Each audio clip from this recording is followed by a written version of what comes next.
Bonjour et bienvenue dans Le Monde Devant Soi, le podcast d'actu international de Slate.fr. Je suis Christophe Caron et je suis en compagnie de Jean-Marie Colombani, directeur de la publication de Slate. Salut Jean-Marie. Bonjour Christophe. Et d'Alain Frachon, éditorialiste au Monde et spécialiste des questions internationales. Salut Alain. Salut Christophe. Et si l'arrivée de Joe Biden à la Maison-Blanche signait le retour de la question des droits de l'homme dans la diplomatie mondiale? Du temps de Donald Trump, c'était plutôt les relations commerciales qui semblaient guider, en tout cas en façade, les prises de position américaines. Souvenez-vous, Trump ne s'attaquait pas à Pékin pour son traitement des Ouïghours ou sa manière de mettre Hong Kong au pas, mais plutôt pour tenter d'affaiblir sa puissance commerciale. Bref, si Trump copinait avec les autocrates dans une approche unilatérale et brutale, Biden, lui, semble faire des droits humains un marqueur fort de sa politique internationale. Alors cette position est-elle sincère? Est-elle tenable? Est-elle même souhaitable? C'est ce que nous allons voir aujourd'hui dans Le Monde Devant Soi. Et pour commencer, on va parler des relations sino-américaines. Dans la nuit du 10 au 11 février, Joe Biden et Xi Jinping se sont parlé par téléphone. Et à en croire la Maison-Blanche, les sujets les plus sensibles ont été abordés.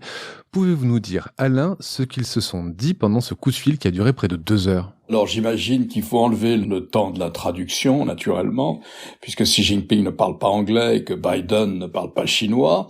Ils ont parlé relations commerciales, que faire de cette bataille des droits de douane qu'ils ont rajouté les uns et les autres depuis 18 mois sur leur commerce extérieur.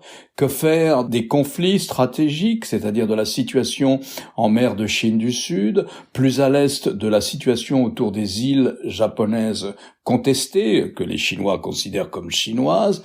Que faire aussi des différends territoriaux avec l'Inde, l'ensemble d'une situation qui, dans la zone Asie-Pacifique, inquiète tout le monde, pas seulement les États-Unis, mais la plupart des voisins de la Chine.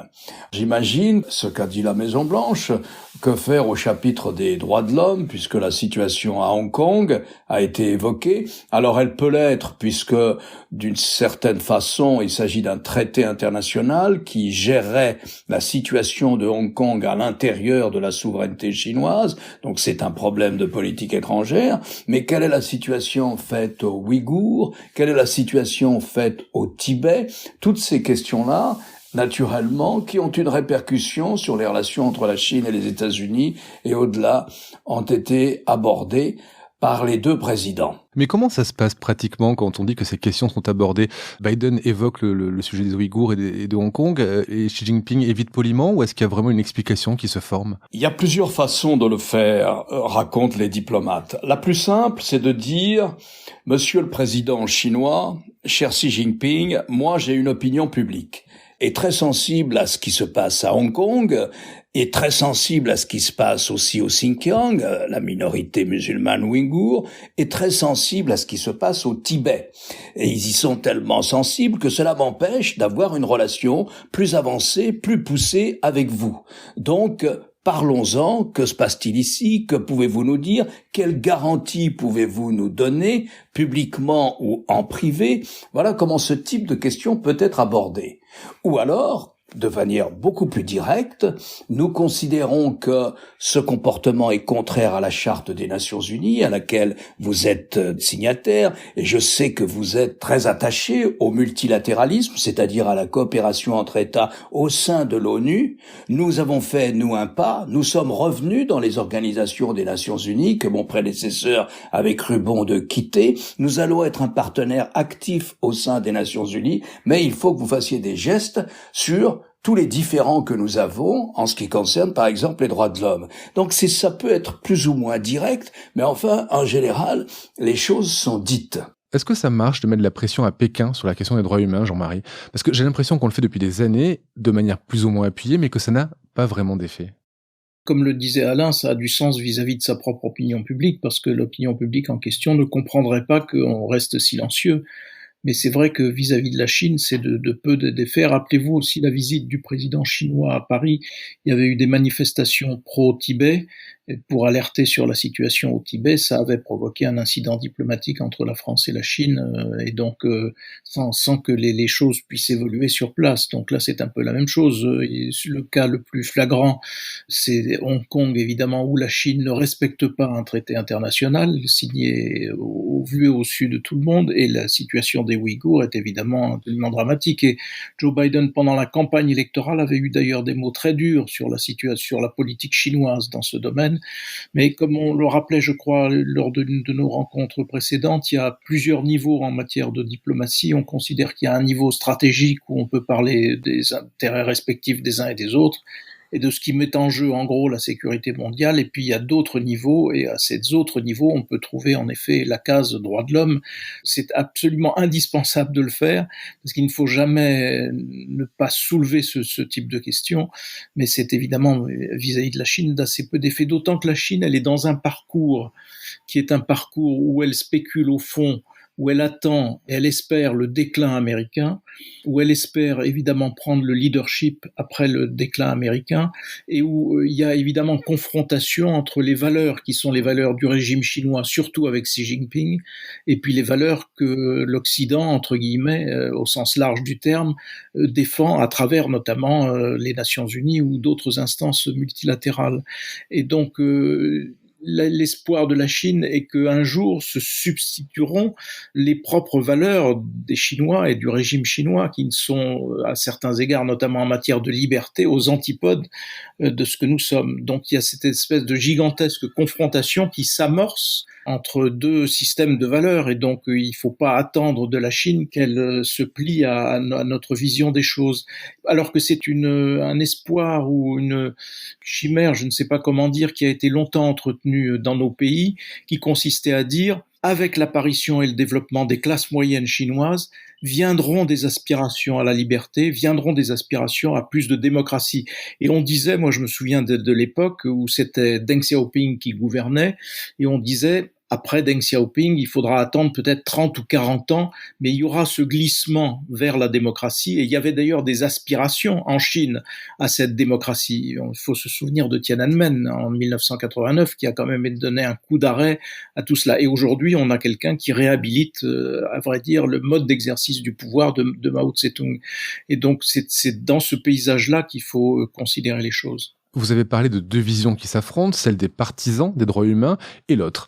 Quelle est celle qui domine actuellement dans le monde ? Écoutez, ça a changé, je dirais, depuis la fin de la guerre froide. Vous avez eu un moment où, peut-être ça a duré 10 ou 15 ans, après la chute du mur de Berlin en 1989, où on a pu penser que la plupart des États allaient, à leur rythme, chacun à leur manière, vers quelque chose qui ressemblerait au mode de gouvernement démocratique et à plus de respect des droits de l'homme, de la charte de l'ONU en général. Il n'y avait plus au sein des Nations Unies d'affrontement entre le bloc occidental et le bloc soviétique, et donc on pensait que, effectivement, de manière opérationnelle, on pourrait progresser au chapitre des droits de l'homme. Et puis, ont émergé de nouvelles puissances. L'Iran, la Turquie, l'Inde aussi, et ces nouvelles puissances, elles, étaient très attachées à une interprétation particulièrement restrictive de ce qu'on appelle la souveraineté des États. C'est-à-dire qu'il n'y a plus de guerre froide, donc ce n'est pas aux États-Unis, ni à la Russie, ni même à la Chine de dicter son comportement à quiconque. Et à l'intérieur de notre État, nous sommes libres de faire ce que nous entendons faire. Au fil des ans, cette conception de la souveraineté, une conception extrêmement radicale, intégriste de la souveraineté, a gagné la plupart des pays du Sud, qui n'entendaient pas recevoir de leçons de morale de quiconque. C'est aussi devenu celle de la Russie, une Russie plutôt revancharde à l'égard de l'Occident, et c'est naturellement celle aussi de la Chine. Donc vous pouvez dire que à l'ONU, il y a sur ce chapitre des droits de l'homme, il y a une majorité d'États qui sont opposés à se voir dicter leur comportement à l'intérieur et particulièrement en ce qui concerne l'exercice de la démocratie. Alors le cas de la Chine est très spécifique parce que aucun des pays que je viens de citer ne joue un rôle économique, social ou environnemental dominant sur la scène internationale. Tandis que la Chine, elle est au cœur du commerce mondial. La Chine, elle représente des centaines de milliers d'emplois en France, des millions d'emplois au sein de l'Union européenne. Et donc, on a toujours ménagé la Chine au chapitre des droits de l'homme. Après la répression des manifestants pacifiques de la place Tiananmen à Pékin en 1989, qui réclamait une évolution vers plus de démocratie du régime, eh bien, dans la semaine qui a suivi les événements, c'était le président Bush père, le président Bush a envoyé le chef du Conseil national de sécurité en mission secrète à Pékin, le général Brent Scowcroft, pour dire à Deng Xiaoping, qui était alors le numéro 1 chinois, ne vous inquiétez pas, nous considérons que entre nous, rien ne va changer, nous regrettons, bien sûr, et nous sommes obligés, pour des raisons de politique intérieure américaine, de tenir compte de ces événements, mais rien ne va changer dans notre relation. Et d'une certaine manière, comme le rappelait tout à l'heure Jean-Marie, au fond, on a toujours fermé les yeux sur cette question des droits de l'homme parce qu'on entretenait l'illusion que, avec la classe moyenne, eh bien, avec une classe moyenne de plus en plus importante, etc., la Chine allait évoluer vers une certaine libéralisation de son régime. C'est exactement le contraire qui s'est produit. Avec Xi Jinping, jamais le Parti communiste n'a exercé un pouvoir aussi monopolistique, un pouvoir aussi intrusif, un pouvoir aussi brutal sur la Chine depuis Mao Tse-tung, donc depuis très longtemps. Et donc, les Occidentaux réalisent qu'ils se sont complètement trompés sur l'évolution de la Chine. Or, ils ont maintenant affaire à une puissance économique mondiale, à un pays sans lequel on n'ira pas vers le contrôle du réchauffement climatique, vers une baisse des émissions de gaz à effet de serre, un pays qui est essentiel à l'équilibre stratégique en Asie, et donc il a fallu forger une sorte de deuxième doctrine. Non, ok, la Chine n'évoluera pas vers plus de démocratisation, mais en même temps, il faut continuer le dialogue avec la Chine, il faut continuer les relations avec la Chine. C'est ce qu'on appelle, si vous voulez, la jurisprudence Hillary Clinton, lorsqu'elle était secrétaire d'État, c'est-à-dire ministre des Affaires étrangères, du président Obama, pendant son premier mandat. Elle avait dit, juste avant d'aller en Chine, je vous le cite, « Dans nos relations avec des pays comme la Chine, les droits de l'homme ne peuvent pas faire obstacle à la coopération sur des sujets aussi importants que le climat, le changement climatique, l'économie et la sécurité. » Alors, il reste pas grand-chose. Et donc, autrement, on dit, voilà, à certains égards, on fera des remontrances à la Chine, mais en même temps, il faut qu'on ait une coopération serrée avec la Chine parce que la Chine est trop importante pour les équilibres mondiaux. C'est pas forcément du cynisme, c'est pas forcément de l'hypocrisie. Ça consiste à dire, l'enjeu du réchauffement climatique dépasse au moins conjoncturellement, au moins momentanément, l'enjeu droit de l'homme. Vous voyez, c'est une situation assez compliquée et qui se prête pas forcément au manichéisme. C'est là où il faut vraiment suivre les conseils de Raymond Aron et se mettre à la place des dirigeants, en l'espèce des dirigeants occidentaux, avant de dire ils ne font rien sur les droits de l'homme à l'égard de la Chine. Alors c'est vrai et c'est pas vrai. Il y a un pays sur lequel la pression américaine a eu de l'effet, ce pays c'est l'Arabie Saoudite, puisque le régime vient de libérer la féministe Loujain Al-Hathloul. Cette jeune féministe est emprisonnée depuis 2018 pour son activisme de manière générale et surtout pour un appel qu'elle avait lancé, appel pour octroyer aux femmes le droit de conduire. Elle vient donc d'être libérée. Ce que je voulais savoir, c'est pourquoi est-ce que l'Arabie Saoudite a cédé? J'imagine que ce n'est pas après une prise de conscience démocratique, mais qu'il y a une arrière-pensée.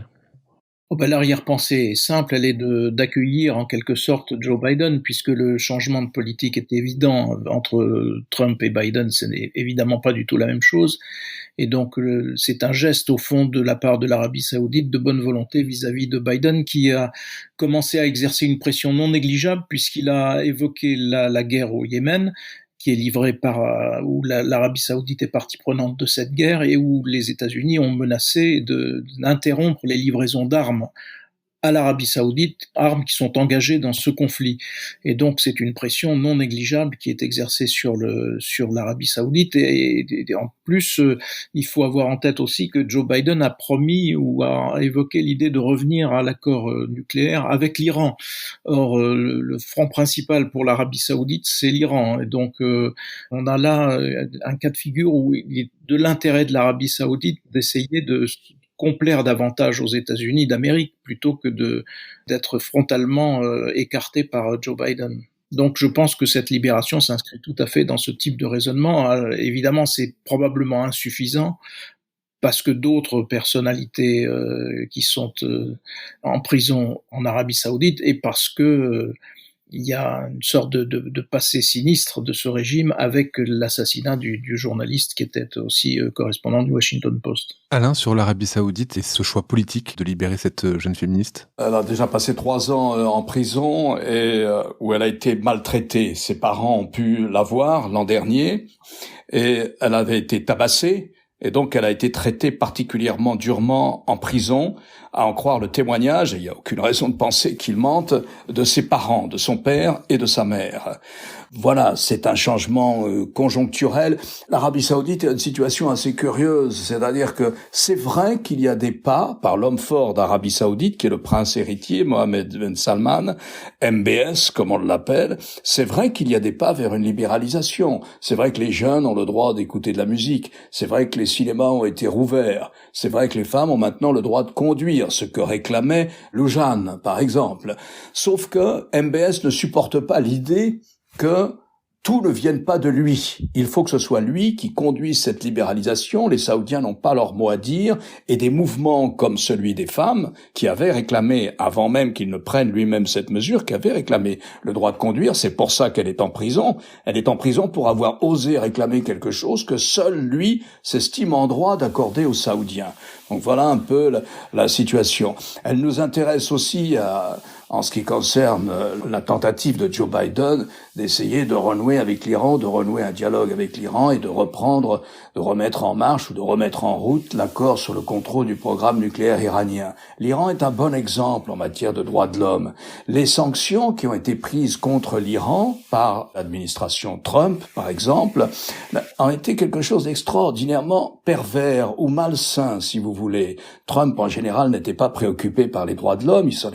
Il considérait que les États-Unis n'avaient pas de leçons à donner dans ce domaine, sauf quand ça l'arrange. Dans le cas de l'Iran, ça l'arrangeait puisqu'il voulait mettre le régime, il voulait épuiser le régime. D'une certaine manière, il a cherché à faire tomber le régime. Et comment s'y est-il pris? En prenant des sanctions économiques très dures, en empêchant l'Iran de vendre son gaz et son pétrole, et en faisant fonctionner ce qu'on appelle des sanctions indirectes où toute transaction qui a lieu en dollars est susceptible de tomber sous les sanctions américaines. Toute société française, peu importe sa nationalité, qui fait une transaction en dollars avec l'Iran tombe sous le coup des sanctions américaines.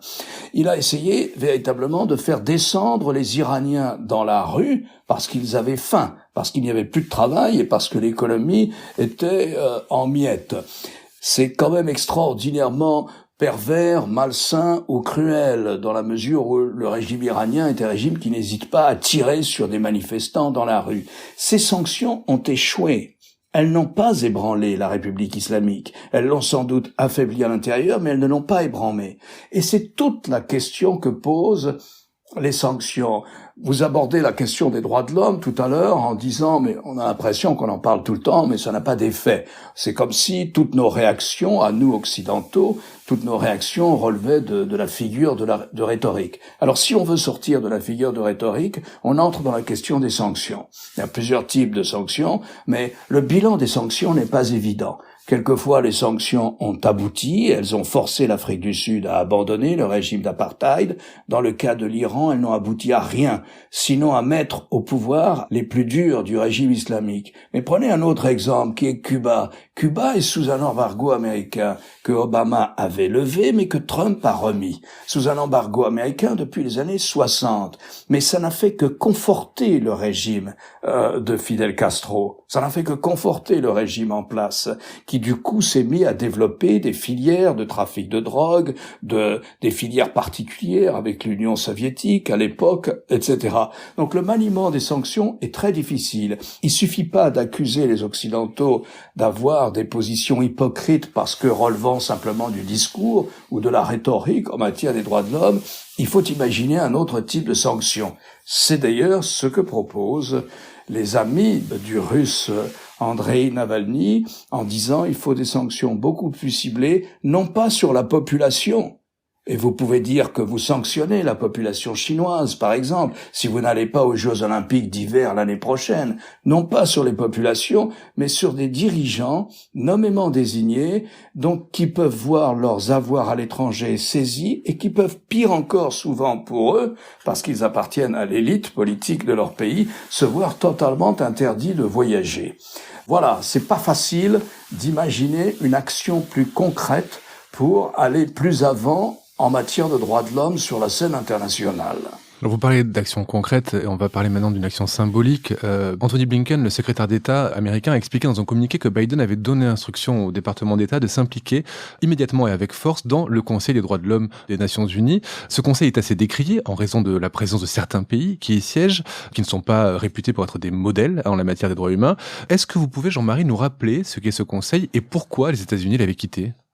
Les États-Unis l'avaient quitté à l'initiative de Donald Trump parce qu'il considérait, avec son état-major, qu'il y avait dans ce conseil un biais anti-israélien systématique. Et donc c'était l'argument qu'il avait donné pour s'en retirer. C'est vrai que dans ce conseil siègent des pays, siège la Chine, siège la Russie, siège Cuba, enfin voilà, donc on peut aussi allonger la liste. Et donc, c'est tout le problème de ces institutions multilatérales. C'est un conseil qui n'est pas non plus fondamental dans l'Organisation des Nations Unies, dont la priorité, c'est la paix et la sécurité, bien davantage que les droits de l'homme. Mais enfin, c'est quand même une instance symbolique forte qui n'a que peu d'influence, même si la résonance peut être forte. Voilà, il est important que les États-Unis s'y réimpliquent avec la doctrine qu'ils ont désormais, c'est-à-dire la doctrine de Biden qui consiste justement à mettre en avant la défense des droits de l'homme, alors que jusqu'à présent c'était quelque chose qui était mis entre parenthèses pendant toute l'époque Trump. C'est un débat aussi qui nous traverse. Je veux dire, il y a en Europe aussi, en France notamment, des partisans d'une politique strictement réaliste et qui considèrent que, au fond, c'est une façon d'être arrogant que de mettre en avant les droits de l'homme parce que ça appartient à nos valeurs occidentales et qu'on n'a pas à essayer d'imposer aux autres ce type de valeur. C'est évidemment un point de vue que je ne partage pas, mais qui est aussi malgré tout présent un petit peu partout, et notamment en France. Puisqu'on parle d'Europe, je voudrais qu'on revienne maintenant sur la visite de Josep Borrell à Moscou la semaine dernière. Borrell, c'est un homme politique espagnol, un socialiste qui est aussi chef de la diplomatie européenne. Beaucoup, je pense, l'ont découvert lors de sa conférence de presse commune avec son homologue russe, Sergei Lavrov, conférence où l'Européen ne tarissait pas d'éloges sur le vaccin russe, le Sputnik V. Et cette visite est considérée comme un désastre par de nombreux observateurs qui jugent qu'il a été piégé par Moscou, Jean-Marie. Oui, mais c'était une visite riche d'enseignements malgré tout. Alors je ne sais pas si vraiment l'intention de Borrell était d'obtenir des vaccins, parce que pour que les vaccins russes puissent circuler, il faudrait encore qu'ils se soumettent au jugement de l'Agence européenne du médicament, qui est seule habilitée à valider la circulation d'un vaccin sur le territoire de l'Union européenne. Comme les Russes pour le moment ne sont pas dans cette disposition d'esprit, je ne sais pas si l'intention de Borrell était celle-là.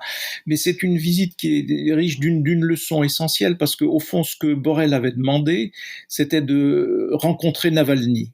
Et cela lui a été refusé. C'est pour ça qu'on a parlé d'humiliation lors de cette visite. C'est que Lavrov, avec une arrogance assez extravagante et bien dans la ligne, j'allais dire, de ce qu'étaient les diplomates de l'Union soviétique, a évidemment refusé cela à Josep Borrell. Mais l'enseignement, c'est que, et Borrell l'a dit d'ailleurs, nous attendons trop de la Russie et nous ne les intéressons pas comme nous pensons qu'ils pouvaient être intéressés par l'Europe. Ils sont dans autre chose. Ils sont dans une autre stratégie qui est une stratégie hostile à l'Union européenne, qui est une stratégie aussi tournée vers la Chine. Et comment ne le serait-elle pas compte tenu du nombre de kilomètres de frontières que la Russie a avec la Chine, en dehors du fait qu'il se sert de nous pour faire croire à une sorte d'encerclement ou une sorte de menace permanente. Nous n'avons pas la même appréciation les uns vers les autres pour une raison aussi essentielle, c'est que Vladimir Poutine a tout à craindre d'un système qui serait démocratique à l'européenne. La hantise de Poutine, c'est ce qui s'est passé en Ukraine. C'est Maïdan, c'est cette révolution orange qui a changé la donne en Ukraine de façon défavorable à la Russie. Et c'est donc pour cela que, au fond, nous aurons peu de malgré tous les espoirs de repasser un accord stratégique, un accord de sécurité stratégique avec la Russie, nous avons peu d'espoir d'être entendus. Je ne sais pas si Alain sera de cet avis. Je rappelle que lors de la visite de Borrell, 3 diplomates européens ont été expulsés de la Russie pour avoir participé à une manifestation de soutien à Navalny, manifestation considérée comme illégale. Est-ce que vous pensez que la réaction de l'Union à ce qui est décrit comme une humiliation a été à la hauteur, Alain ? L'Europe a réagi au-delà de ça même, puisque Joseph Borrell, quand il est rentré, a écrit une sorte d'article, de compte-rendu de sa visite à destination des ministres des Affaires étrangères des 27 qui doivent se réunir à la fin février ou début mars. Début mars, ce sera même au niveau des chefs d'État et des premiers ministres des 27 pour savoir quelle politique à l'égard de la Russie. Et Borrell a dit, j'ai testé, j'ai été à Moscou, je pense qu'il fallait le faire, il fallait y aller. Et je me suis rendu compte que les Russes, ils nous ont fait comprendre, n'étaient pas intéressés par un dialogue avec nous. Et il l'écrit noir sur blanc, vous pouvez aller sur le site de la Commission européenne, vous trouverez son texte, et il écrit « Nous sommes inquiets, la Russie est sur un chemin qui la déconnecte de plus en plus de l'Union européenne et du reste de l'Europe ». Eh bien, si vous voulez, Borrell, c'est le dernier occidental à avoir tenté ce qu'on appelle une relance avec la Russie, de relancer un dialogue avec la Russie, après Emmanuel Macron, après Madame Merkel, après Barack Obama, qui l'avait fait dès son premier mandat. Ça n'intéresse pas les Russes. Ils n'ont pas la même conception du dialogue que nous. Lorsqu'un occidental comme Borrell, ou comme Obama, ou comme Macron, s'adresse aux Russes en disant « Nous aimerions reprendre un dialogue avec vous », ça suppose des concessions réciproques. Alors, il y a des concessions réciproques, c'est par exemple, vous devez laisser l'armée ukrainienne se déployer le long de la frontière avec la Russie. Pas question, disent les Russes. Nous soutenons les indépendantistes, les sécessionnistes du Donbass qui entretiennent la guerre, une vraie guerre à l'intérieur de l'Ukraine. Alors, on ne revient pas sur la question de la Crimée, où il y a eu là un changement de frontière par la force, et à la suite duquel, d'ailleurs, les Européens ont pris des sanctions économiques contre la Russie. Mais lorsqu'on relance un dialogue, c'est en général en supposant que chacun fait un pas vers l'autre. Mais les Russes le disent ouvertement, nous n'avons pas de pas à faire en matière stratégique vis-à-vis de l'Union européenne. Nous en avons avec les États-Unis et nous le faisons. Et d'ailleurs, Biden et Poutine viennent de renouveler pour 5 ans un accord sur le contrôle de leurs armements nucléaires. Mais avec l'Union européenne, non, c'est le mépris affiché le plus total. Et donc, on voit pas très bien, si vous voulez, à quoi ça sert de constamment se dire il faut relancer un dialogue avec la Russie. Il y a avec la Russie des relations économiques, des relations énergétiques qui sont importantes et même qui mettent l'Union européenne dans la dépendance de la Russie, mais ça c'est à l'Union européenne de régler son problème. Et il y a ensuite une frontière commune, là aussi, pas simplement avec la Chine, mais la Russie est le plus grand voisin de l'Europe, donc on ne peut pas l'ignorer non plus. Mais il faut n'entretenir absolument aucune illusion. Le régime Poutine a forgé une idéologie à l'intérieur, pour des raisons principalement intérieures, qui est une idéologie de conflit, d'entretien de conflit avec le monde occidental. Et nous en sommes les premières victimes ou pas, mais en tout cas, il faut le savoir, il n'y a pas de relance possible dans ces conditions-là avec le régime de Vladimir Poutine. Pour finir, un mot de la France. Est-ce que le pays des droits de l'homme est à la hauteur de sa réputation en matière de diplomatie ? La France n'est pas le pays des droits de l'homme. La France est le pays de la déclaration des droits de l'homme. C'est très différent.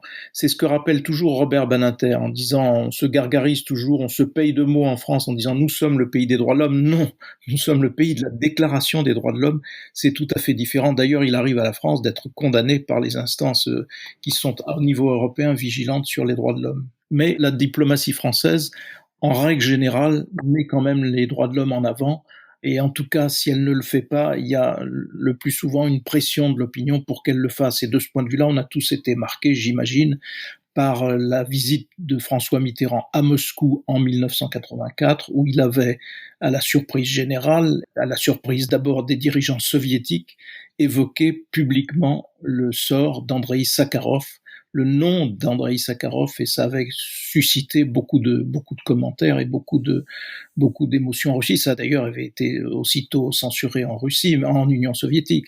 Mais ça, c'est une sorte de marqueur pour la diplomatie européenne, de points qu'il ne faut jamais négliger. Et très souvent d'ailleurs, on reproche à nos dirigeants d'être moins allants sur ce terrain que par exemple la chancelière allemande. Alain, à propos justement de ce sujet, alors la France pays de la Déclaration des droits de l'homme, je reprends la correction de Jean-Marie et de Robert Badinter, est-ce qu'on met ces droits de l'homme au centre de notre diplomatie ? C'est une question très compliquée. Moi, je crois qu'une diplomatie ne peut pas se construire exclusivement autour de la question des droits de l'homme. Ça n'aurait pas de sens. La diplomatie, c'est de parler à nos ennemis. Nous avons des ennemis qui peuvent être des ennemis militaires, des gens qui nous menacent d'une façon ou d'une autre, ou parce que ce sont des régimes totalitaires ou quasi-totalitaires ou des autocraties dont toute la propagande est anti-occidentale, par exemple.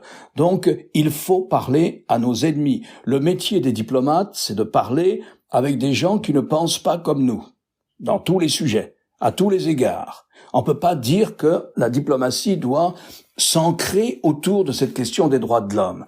En même temps, la politique étrangère d'un pays, ça consiste à défendre ses intérêts matériels, économiques, financiers, stratégiques, ses intérêts de sécurité. Mais ça consiste aussi à façonner un monde le plus proche de nos valeurs à nous, parce que nous pensons que ce monde-là sera le plus pacifique possible. Et c'est exactement la teneur du discours de François Mitterrand en 1984 dont nous venons de parler. Il dit, en s'adressant directement à Tchernenko, face à toute la nomenclatura soviétique, dans un dîner officiel au Kremlin, il lui dit, écoutez, la France, elle n'est pas sans reproche. Elle croit en ses principes. Elle n'est pas forcément fidèle tous les jours à ses principes, mais elle croit dans ses principes. Et ce n'est pas une question de politique intérieure seulement. Elle croit dans ses principes parce qu'elle pense que l'extension de ces principes seront une garantie de la paix.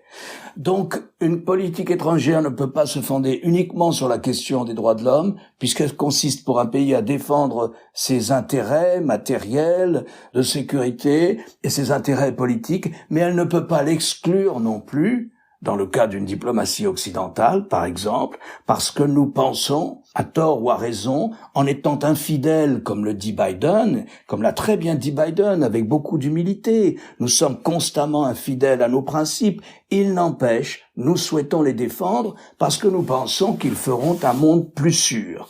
Une diplomatie, ça doit englober tout ça.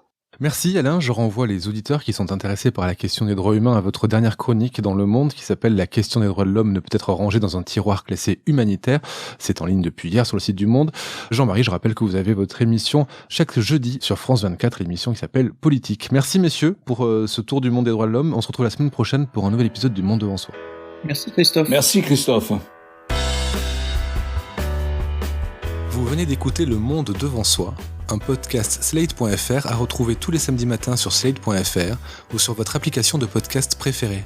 Si vous avez aimé, n'hésitez pas à vous y abonner et à nous mettre 5 étoiles.